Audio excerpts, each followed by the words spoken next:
Nhìn tấm thiệp nằm trên bàn, thời gian địa điểm rõ ràng mà lòng tôi ngổn ngang trăm mối. Nó không giống cái cảnh vui muốn chết khi được tin em đi lấy chồng, hay mừng muốn xỉu vì mỗi chiều vô ngay chốc sáo số cặp năm Đài Đồng Tháp. Nó giống kiểu môi cười mà lệ như rơi vậy đó. Bạn biết không, văn chương thường ví von nhà là nơi để về, để giông bão nằm sau cánh cửa, để tình yêu rộng mở, để bình yên bên những người thân yêu. Nơi đây có thể không phải là nhà của tất cả mọi người, nhưng đối với riêng tôi, nó lạ lắm và mãi là nhà. Số 54, Lý Thường Kiệt, Cao Lãnh, Đồng Tháp.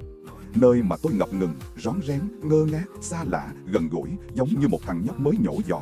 Ngày nào cũng kiếm cớ để ít nhất một lần qua ngõ nhà cô hàng xóm, dù chẳng để làm gì, dù chó sủa sùm, dù tim đập, chân rung.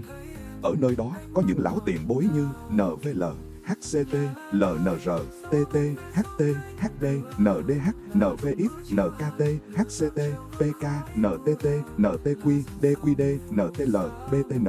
Những người ra đi từ rình tràm, những kẻ di trú đi tìm chất xám, những người cúi mình xuống lượm hột cơm rơi và nhiều lắm.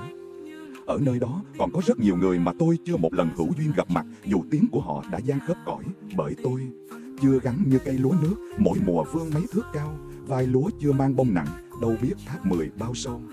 Đã bao đêm mông lung không ngủ được.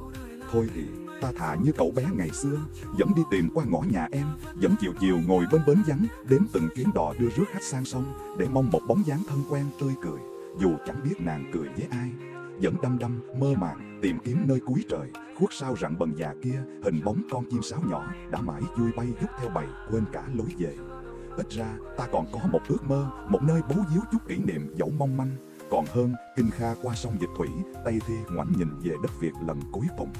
Nhà là nơi để về, để giông bão nằm sau cánh cửa, để tình yêu rộng mở, để bình yên bên những người thân yêu. Nhà là ngọn gió bất cho lúa ngoài đồng triệu hạt hoàng bông, cho tụi nhóc quê tôi chạy quanh đống lửa ám mùi khói thơm rơm hiu nhà. Nhà là con sông đầm đậm phù sa mỗi khi nước nổi tràn về, để cho con cá lên đồng đẻ trứng, để trái gáo rụng đầy kinh, cho bông điên điển vàng rực sau hè.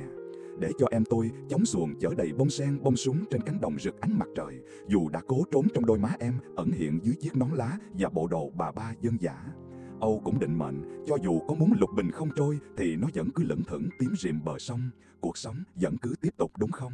Những ai dừng bước chân phiêu lãng hay vẫn còn mãi miết trên đường thiên lý sẽ còn nhớ chăng một hình bóng quê nhà, để ta lại được nghe tiếng cơm sôi. Tôi sẽ giữ lại nơi này trong tim mình, xin phép vắng mặt buổi chia tay, bởi thật sự tôi không muốn nói lời chia tay. Thôi thì bà đi về phía tiếng chuông, cháu đi về phía chuồng chuồng đậu bay. Nguyễn Quốc Thanh, sen giữa đồng. Cảm ơn vì đã xem hết video.